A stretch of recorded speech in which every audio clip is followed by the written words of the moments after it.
Hi, my dear students. Welcome to English class. In this particular video, we're going to look at Unit 2 comprehensions and vocabulary.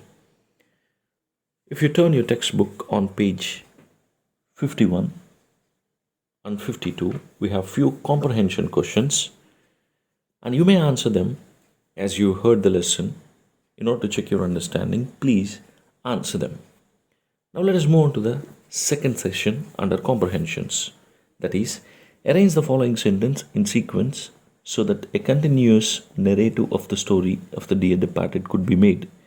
So we know the story, we know the plots, and over here few sentences are given which are jumbled, they are not in the order of our narration. So we need to bring them back to the order and give a sequential order. So please pause the video, read each sentence that is given over here so that you may have an understanding and then you may check the sequential order. Please pause the video. Let us see the answers. According to the read sentences here, in our sequential order, the first sentence will be the first one. One day, Mrs. Slater felt that Abel Merriweather had died. Next comes the eighth one. The Slater sent a telegram to the Jordans about the death of Abel Merriweather. And the third one would be the fifth one. Before the arrival of the Jordans, the Slater had pinched Abel's bureau and clock. Fourth one will be the third one. The Slaters and the Jordans wanted to ascertain if Abel Merriweather had paid his insurance premium.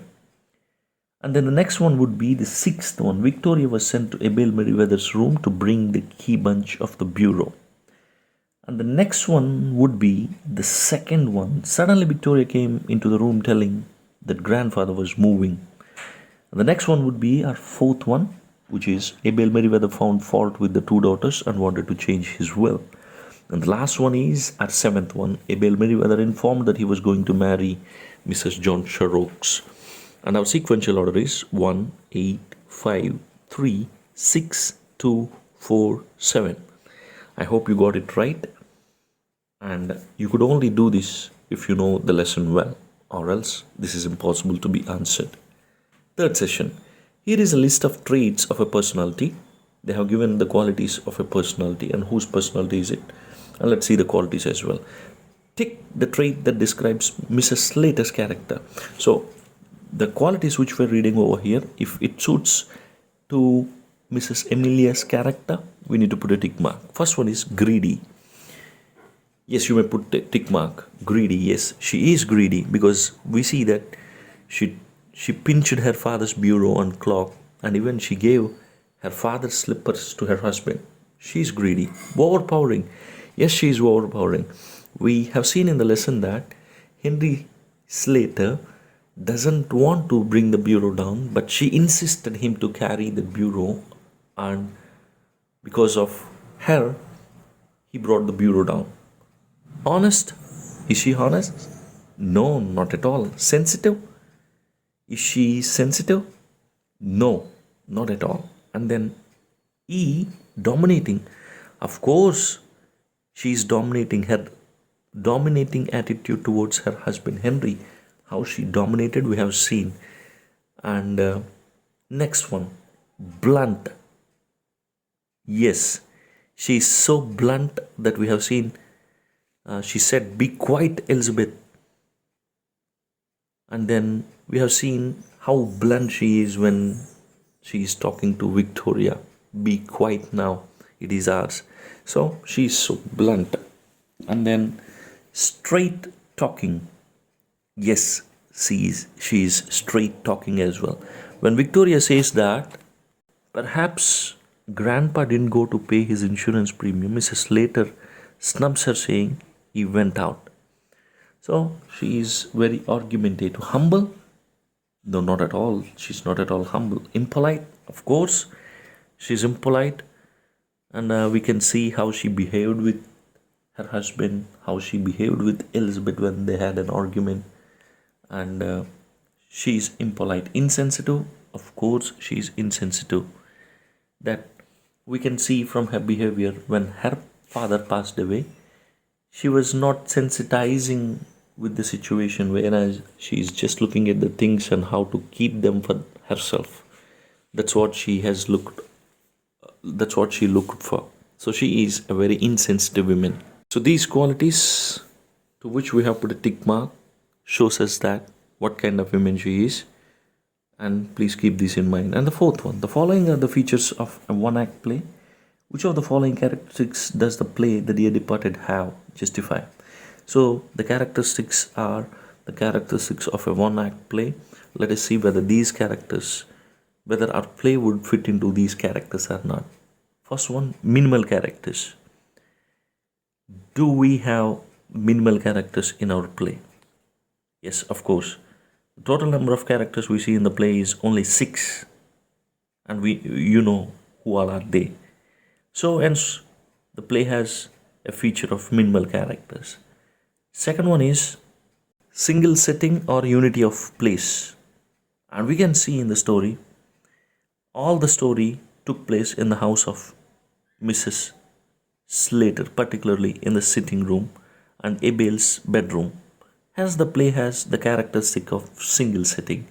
We have seen a restricted setting. So yes, to be as well. One act with one or more scenes. All the story happens in one act and only one scene. Hence it has this feature. And then if you see focus on one incident. Yes, all the story moves around the death of Abel Meriwether. Hence the play focuses is on one incident only. And the next character is limited time. Yeah, the story lasts only for 1 or 2 hours, hence it has the feature of limited time. Twist ending. Yes, in the end, we have seen in the play that Abel announces that he will change his will and marry Mrs. John Sherrocks. The announcement was a real shock for the two sisters and their husbands. It is really an unexpected thing for them, hence it has the feature of twist ending. Audience too can't guess this twist. So, yeah, and as we read out the features of one act play, The Dear Departed has all the features of one act play, and that's the reason why The Dear Departed is called as one act play. Now let us get into our vocabulary session. Vocabulary. The first topic under our vocabulary is irregular plurals. Let us see. Read the following sentence from your text and notice the underlined words. Victoria runs across to Abel and sits on the floor at his feet. The underlined word feet is the plural form of the word foot.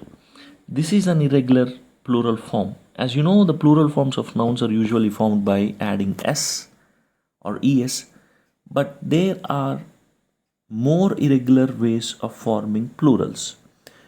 We have known that take s and es and becomes plural. We call them as regular ones. But other than that, if they have any change in the form, we call them as irregular noun forms. So let us see. But in this particular session, we are going to deal with Latin and Greek words and their plural forms. And these are mostly irregular ways of forming plurals. So first they have given us a few examples. Plurals of some Latin words, and these are Latin words and their singular and plural form. Example, datum is singular, data is plural. Medium is singular, media is plural. We say English medium, social media, and media includes a lot of means. And then plurals of some Greek words. Example, axis is singular, access is plural. Basis singular, bases are plural. So these are Latin and Greek words which are taken into English, and these plural forms are irregular forms.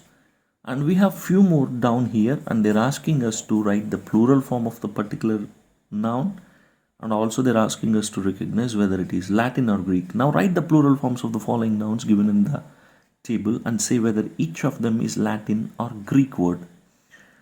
And while we do our vocabulary, there is no shortcut. You really need to memorize things well, and you really need to understand things well. And the only hint or the only help in order to memorize these things are whatever word that ends with is, which becomes es. Mostly those words would be of Greek. First word is crisis, and the plural form of crisis is crises, and it is a Greek word. The next word is syllabus, which is a singular one, and the plural one is syllabi, and it is a Latin word. Thesis, as I told you, is, and the plural of thesis is thesis, es, and this is a Greek word. Next one is fungus, and the plural is fungi. It's a Latin one. Datum is singular, data is plural, and we have seen already it's a Latin word. Diagnosis, is, diagnosis, ses, so it is a Greek word. Phenomena, phenomenon, phenomena is plural, phenomenon is singular, and this particular word has its origin both in Latin and Greek, so you may tick both the sections. Species, plural form, it remains the same, species, and this comes from Greek word. Next one, erratum, and the plural form of erratum is errata, and this comes from Latin language. Second session under vocabulary, exclamations or interjections. Look at the following list of interjections, exclamations taken from the text. If you see here, they have used a few interjections to add expression to the sentence, and those are a, o, ir, a, oho, hist. So these are the interjections, and see what an interjection is. They have given us the definition. An interjection is a word added to a sentence to convey the emotion of happiness, displeasure, anger, annoyance, etc. An interjection is added in order to express the emotion that the speaker is conveying. It is not grammatically related to any part of the sentence. So grammatically, it doesn't belong to any parts of speech. It just stands separate. It is there just to convey the emotion which the speaker is trying to convey. Here is a list of sentences with exclamations or interjections used in different contexts in the play. Now observe the sentence and decide which emotion is expressed in each context. Put a tick in the appropriate box. The first one has been done for you. If you see in this sentence taken from the play, we have the sentences and then the interjection which they have used or exclamation used, the emotion or feeling expressed in the context by using the interjection, and we have a list of emotions or feelings. See, annoyance, surprise, attracting attention, hesitation, confirmation, pleasure, delight, admiration, distress, or regret. Let us see. A, he was drunk this morning, and A is an expression of pleasure, delight, admiration. The first one is done for us. Second one, oh grandpa, I'm so glad you're not dead. O is the interjection, and O is an interjection which conveys surprise.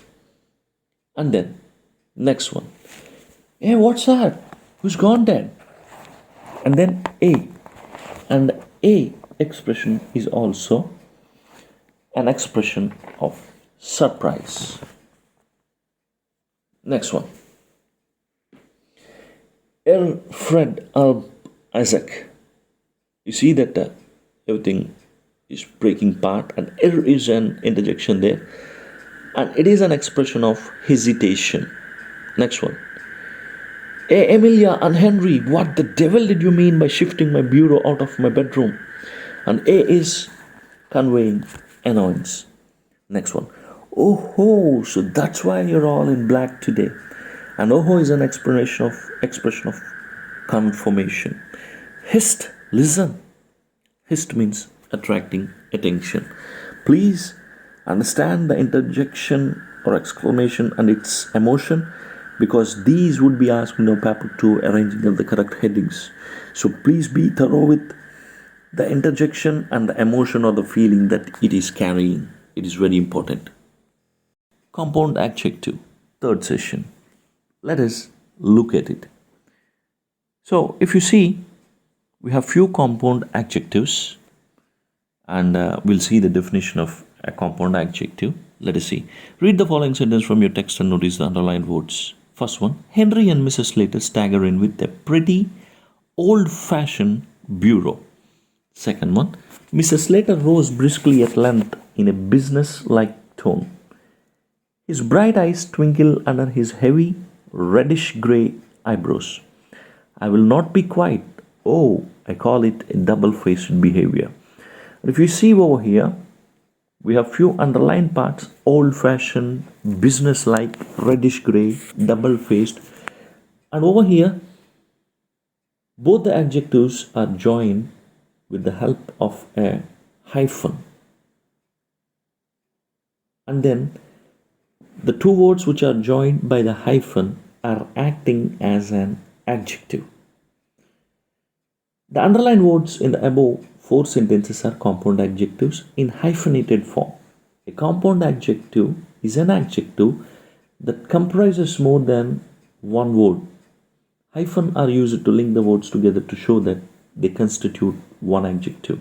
So the hyphen in between shows that they are not two different words. They make one adjective. They are one unit. They are no more two different words. But as they are joined with a hyphen, they are clearly one. And if you miss the hyphen, it creates ambiguity. There will not be clarity in the meaning. So you should have a hyphen in between to avoid ambiguity. Why? Because hyphen is very important. Let's look at the following sentences. I saw a man eating alligator, and it has a hyphen in between. I saw a man eating alligator. There is no hyphen. And when you miss out that hyphen, see, the meaning totally changed. And the one with the hyphen, it's a compound adjective. But whereas the one without the hyphen, they are two individual words. And see, we see that in the first sentence, we're actually describing the alligator. The alligator is a man eating alligator. It is like it eats people. And whereas in the second sentence, a man is eating an alligator. So we are not describing the alligator here, and it's not playing the role of an adjective. But whereas you're just giving information saying that you saw a man who is eating an alligator. So a hyphen can make a big difference in meaning. A compound adjective is an adjective that contains 2 or more words joined by a hyphen. They appear before a noun and act as a single idea adjective that describes something. So hyphen is very important, or else the whole meaning of the sentence, it changes. So keep that in mind. Compound adjectives. A compound adjective is made up of 2 or more words linked together by a hyphen. The common patterns for forming compound adjectives. So these are the common patterns by which we form a compound adjective. Look at the following patterns. Number plus singular noun. And see there, examples are given. 5 minute, 3 hour, 10 story, 1 way, 20 page. And then adjective plus noun. Last minute, full length, short term, long distance, high quality. Adjective plus present participle. Good looking, long lasting, easygoing, tight fitting, quick thinking. And next pattern is noun plus present participle. Mouth watering, record breaking, time saving, English speaking. And next one is noun plus adjective. World famous, smoke free, ice cold, gluten free, family friendly. Noun plus past participle. Wind powered, sun dried, middle aged, water cooled. Adverb plus past participle. Brightly lit, well known, densely populated, highly respected. And the last way of forming it is adjective plus past participle. Old fashioned, long forgotten, ready made, short lived. These are the patterns by which we make compound adjectives, and a hyphen is very much necessary in between when we form a compound adjective.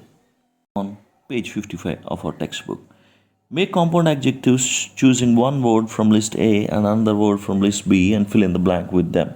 So we have a list A and list B, and joining them, matching these words, we have to make a compound adjective. And the first one is done for us, clear sighted. And if you see, there is a hyphen, and necessary changes could be made in the second part of the sentence or in the first part of the sentence.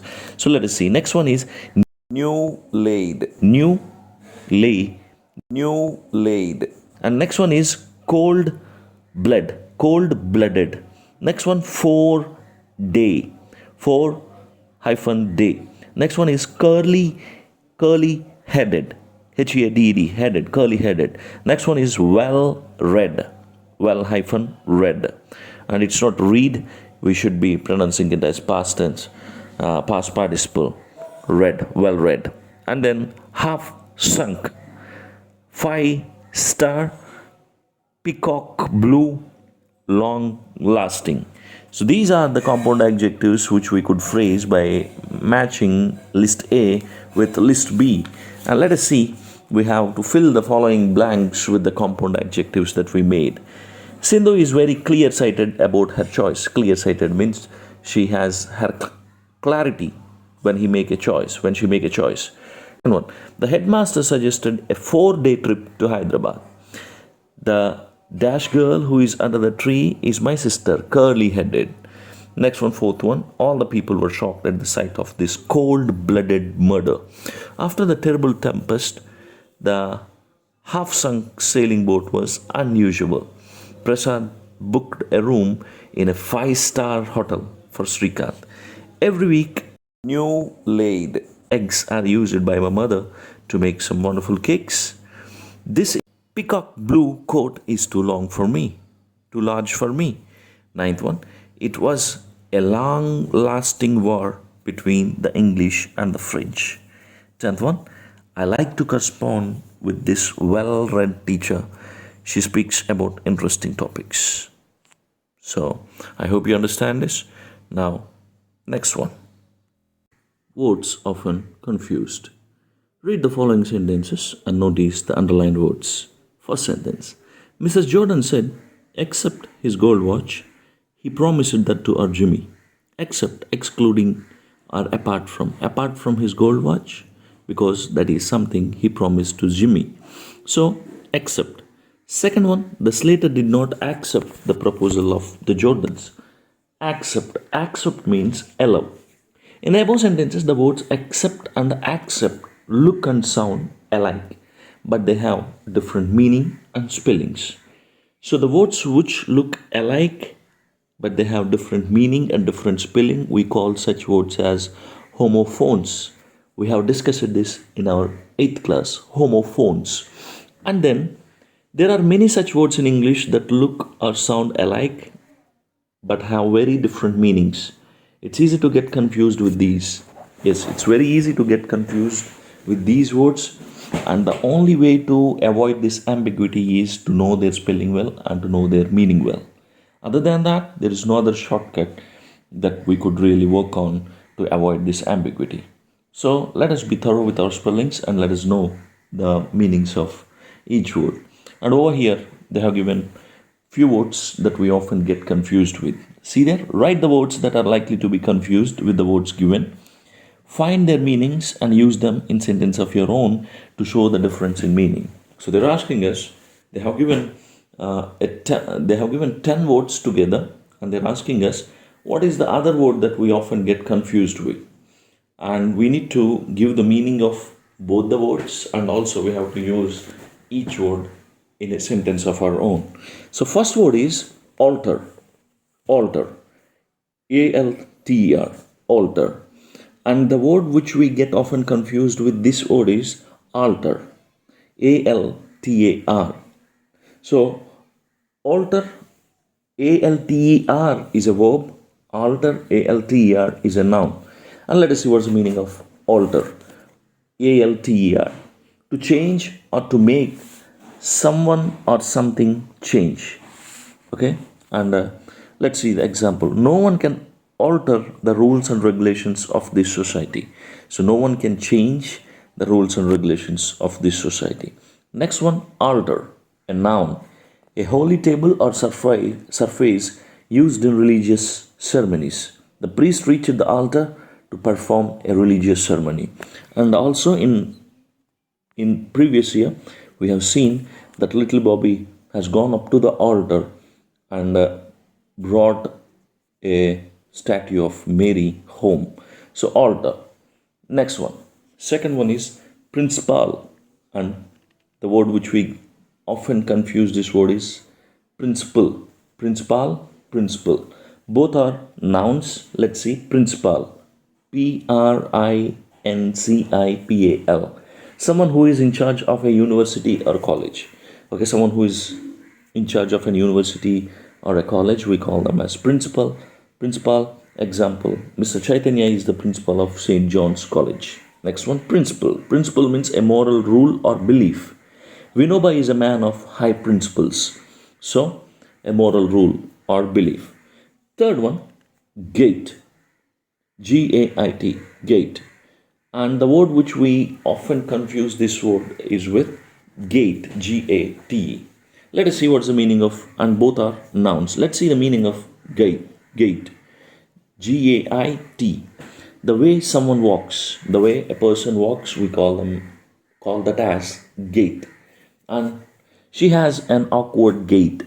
So walks in a weird way, we say that she has an awkward gait. Next one, G-A-T, gate. The part of a fence or outside wall that you can open and close so that you can enter or leave a place. So you know this gate, we all have a gate, and then they locked the front gate and went on. Canvas. And canvas is often confused with canvas with double S. C-A-N-V-A-S is the word which is given. And the other word which we often get confused with is C-A-N-V-A-S-S-S, canvas. And canvas with single S is a noun, canvas with double S is a verb. So let us see what a canvas noun. Strong cloth used to make bags, tents, shoes, etc. So a strong cloth which is used to make the mentioned things. I bought a bag made of canvas, and we have canvas shoes, and we use canvas to draw the paintings. The artists use canvas to draw the paintings. So it's a strong cloth. Next one, canvas with double S, and it's a verb. Let's see what it is. To try to persuade people to support a political party, politician, etc. During the election, we see that politicians canvass asking for votes. And own sentence, Mr. Varun is very busy canvassing for votes. Fifth one, check. C-H-E-C-K, check, and it's a verb. And the word which we confuse this word is with check. C-H-E-Q-U-E, a noun. So check as a verb, its meaning to do something in order to find out whether something really is correct, true, or in good condition. So we often check. We check our bag, we check our books to find out whether they are in good condition or if they are in a correct condition or not. And then see, the guard had checked him thoroughly before he came out. And then check, C-H-E-Q-U-E, noun. And the meaning of it is a printed piece of paper that you write an amount of money on, sign and use instead of money to pay for things. And I hope you all know it's a bank check. He issued me a check for 25,000. So that's what a check means. One is sealing, C-E-I-L-I-N-G, and this word is often confused with S-E-A-L-I-N-G, and both are nouns. Let's see, C-E-I-L-I-N-G, noun. The inner surface of the top part of a room. So we all have ceiling. And then all the rooms in our house are built with high ceilings. So the inner surface of the top part of a room. Next one, sealing with S-E-A-L-I-N-G. The activity of hunting or catching seals. Seals, they are water animals. They live on land as well. Sealing is his hobby. Means hunting them, killing them is a person's hobby. That's what sealing means. Seventh one, compliment. Compliment, C-O-M-P-L-E-M-E-N-T, compliment as a noun. And the word, we often confuse this word is with complement, C-O-M-P-L-I-M-E-N-T. complement. And a complement, first one with E is a noun, with I is a verb. So complement with E, its meaning something that completes something else. We often use this when we are here at a restaurant. We often say that ice cream will really complement this dish. That means an addition of ice cream will complete this dish, something that completes something else. And complement with I, it's a verb to say something nice to someone in order to praise them. And we compliment people. Our headmaster complimented me when I saved the little girl. So, appreciated, praised. One, stationary. Stationary, stationary, stationary. It is used as an adjective. And the word which is often confused with is stationary, stationery. The only difference is nary, nery. And the stationary with ery is a noun. So stationary as an adjective, ary. Standing still instead of moving. So something which is still, which is not moving, we call it stationary. The teacher ordered his students to remain stationary. The teacher ordered not to move, stand still. And stationary with ery, and it's a noun. Materials that we use for writing, such as paper, pen, pencils, etc. I went into the shop to buy stationery, and we do this. We are students, we are familiar with what a stationery with ery is, and we often go there. We buy the necessary things that are needed for our class. Next one, ninth one, already, already. ALL, and there's a space, READY, and it's a phrase. And already with single L and a closed word, it's an adverb. Already as a phrase, completely ready. Example, we are all ready for the test. Okay, so we are all completely ready for the test. Already, ALREADY, and it's an adverb, and the meaning is used to say something has happened before the expected time. It is 6 o'clock already. So something had already happened before the expected time. We say it as already. It is 6 o'clock already. The test was conducted already. So we know how to use these words. 10th one, advise, ADVICE. It's a noun, and the word with which we often confuse this word is with advise, ADVISE. ADVICE is a noun, ADVISE is a verb. And the simple way to remember this is ICE, ICE. Wherever you see ICE, ICE is a noun. And the advice which contains ICE, it's a noun. And the advice which contains IS, IS is a helping verb. B is a helping verb. So the adverb, the advice which contains IS is a verb. It's just a way of remembering things, so helping you out. So advice with ICE, an opinion about what could or should be done about a situation or problem. So an opinion about what could or should be done about a situation or a problem. He gave me a good piece of advice. And advice with ISE as a verb, to give advice. My aunt advised me to join Navy. So these are the words that we often get confused with, and there are so many. And as per our textbook, we have only 10 of them. And please learn their meanings and don't get confused with these words. And then let's move on to the B section under the fourth one. B section under the fourth one. Read the following paragraph. It contains errors in words often confused. Correct them and write the paragraph replacing them with the right words. So let us see. Let us read. It was one of those October days, but it is actually days, DAYS, when it was a pleasure to be alive. The sky was blue, not BLEW, but BLUE. Replace that word. And the hair, it's not hair, it's actually air, AIR. Air was cold and sharp. With a scent, CENT. CENT is in terms of currency, but it is actually scent, SCENT, scent of wet earth, as the morning sun. It's not morning sun, it should be morning sun, MORNING. So replace it with morning. Sun warmed the chilled countryside, and then I caught sight. SIT is about a land, a piece of land. But over here I caught sight, SIGHT, a view of a lonely bee struggling to find the pollen of a final flower. And if you see here, bee, it is B-double-E, an insect. And pollen of a final flower, it's not flower, it's flower, Flower. Where had he been? And see, not WEAR, but it should be WHERE. Where had he been? Not BEAN, but it should be BEEN. This sad worker doomed so soon to die. Not DYE, die is to color, DIE, death. I marveled at his energy as he climbed along so many bare stalks. Bare, not BEAR, BARE.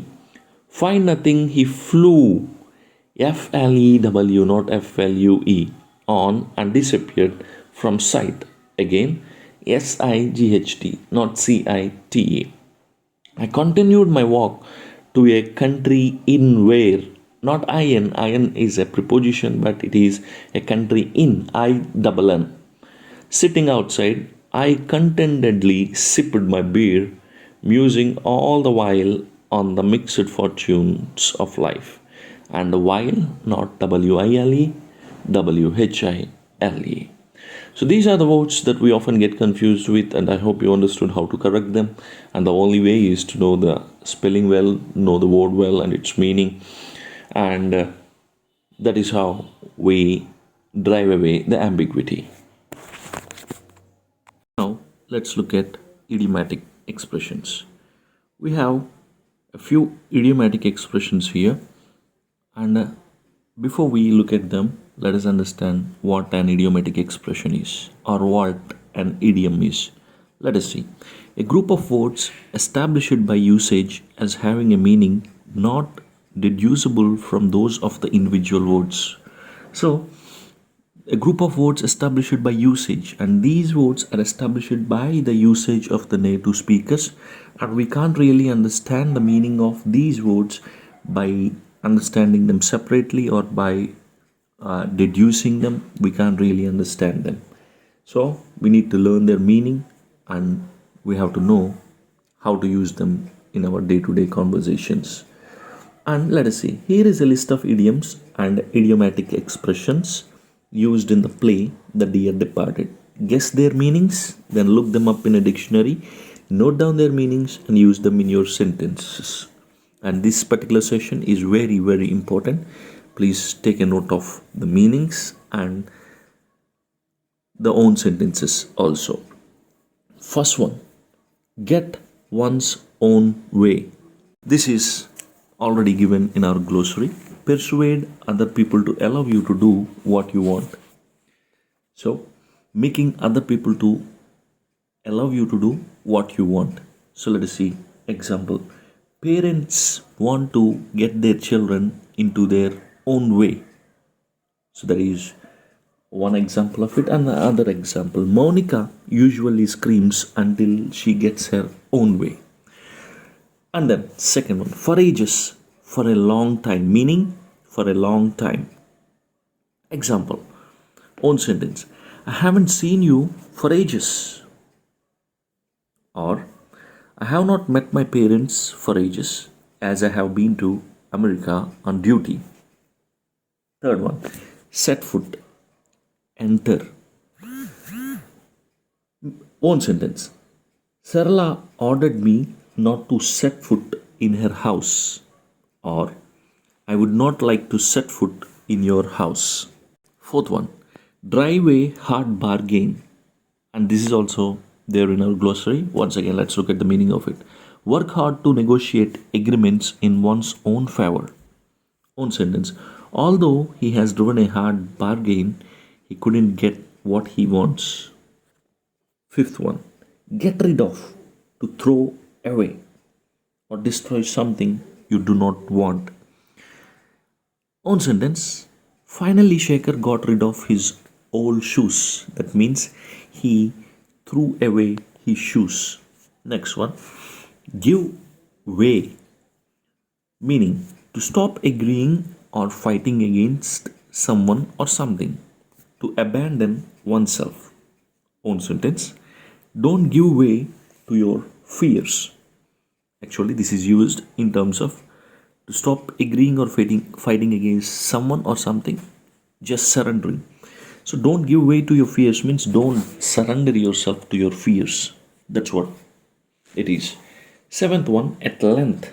At length means in detail. Means discussing every aspect of something in detail. Own sentence, at length they have discussed the matter. Eighth one, on purpose, intentionally or deliberately. Meaning of on purpose, intentionally or deliberately. And then own sentence. He entered the sitting room on purpose.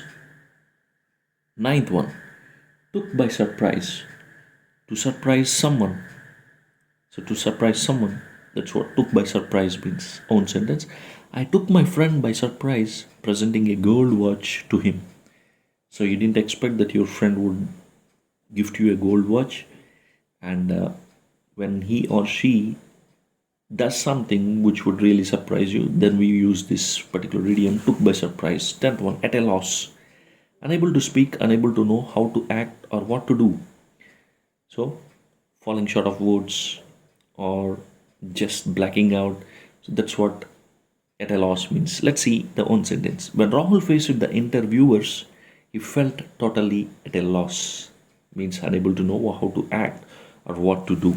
So these are the idiomatic expressions which are from our text, The Dear Departed. Please learn their meanings and learn the own sentences as well.